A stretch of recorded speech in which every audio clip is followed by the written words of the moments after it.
এক বেটা ভিতরে বসে শুনছে, আর এক বেটা ব্যাগ গুছাচ্ছে। শকত মোল্লা ওপারে ক্যানিং ব্যাগ গুছাচ্ছে, নিমন্ত্রণ পত্র এসে গেছে গতকাল।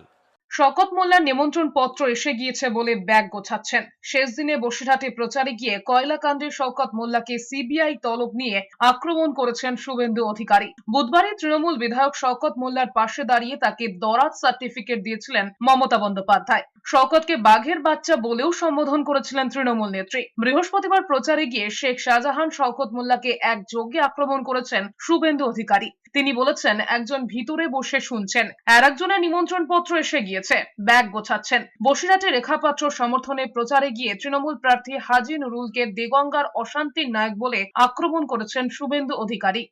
দেগঙ্গার অশান্তির মূল নায়ক হাজী নুরুল নাকি 3 লাখ ভোটে জিতবেন। এক বেটা ভিতরে বসে শুনছে, আর এক বেটা ব্যাগ গুছাচ্ছে। শকত মোল্লা ওপারে ক্যানিং